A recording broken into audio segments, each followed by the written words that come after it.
Growing concerns over AI-generated images after it's now accused of creating racially and gender-biased photos. Professor of Advanced Media in Residence at the Newhouse School of Public Communication, Shelly Palmer, asked Midjourney V5, that's an AI program, to create the picture that you just saw there, and you saw what happened. Sort of the default setting when it said create a man was to create a white man, right? Not necessarily to create a diversified thing. It was a little bit.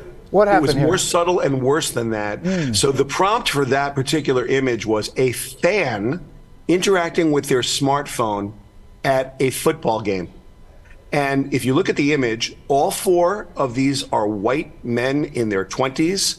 They're all dressed about the same, and they're watching soccer, which is what football is, because to the world, soccer is the more popular version of football. So I didn't ask for a man, I asked for a fan. And this, you can do this in Midjourney too. The bias is towards this image.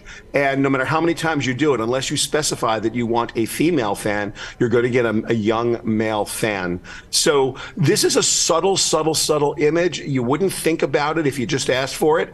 I needed it for a presentation. So I wrote a fan interacting with their smartphone at a football game. That's all I prompted it, and this is what it did every single time. So this is called AI bias. Those images are so remarkable. I mean, even if it, I mean, it is what you're saying, but just they look so realistic. That's just complete.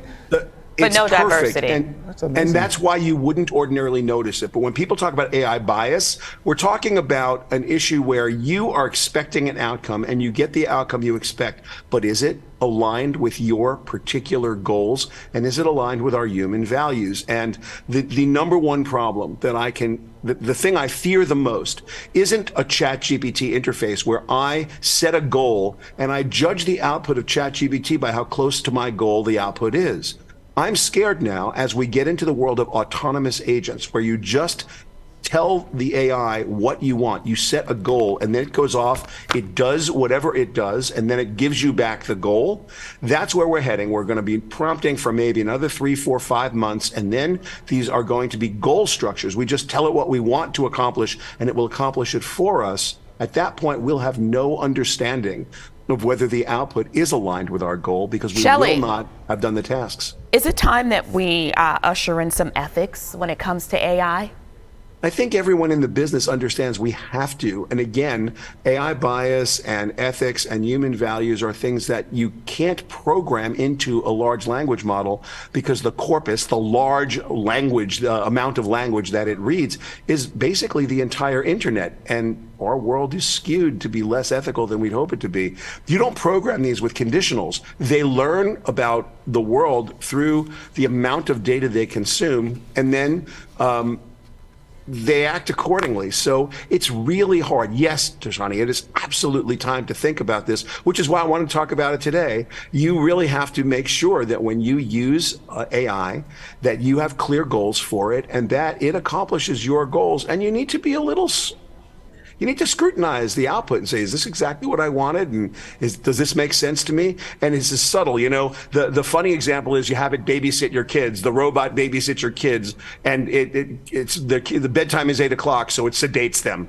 Or you have it set the temperature in your house for maximum efficiency to cost you the least amount of money, and it locks you out of your house because, well, if you're in your house, I can't maximize the temperature for the lowest possible price. Like, those are the absurd examples, but they're not absurd when they're as subtle as that picture we showed at the beginning of this segment, right? That was just super biased without anyone really noticing. Interesting. We've been talking about this for months with you, Shelly Palmer. You've been on top of it, and every week there is 10,000 new programs that come out, so I'm sure we'll be talking about it more and more over the next... An exciting time, Dan, but we got to be a little bit skeptical, and we need to watch this carefully. So everyone should be talking about this, and I appreciate the opportunity to bring some of the crazy parts of this to everyone's attention.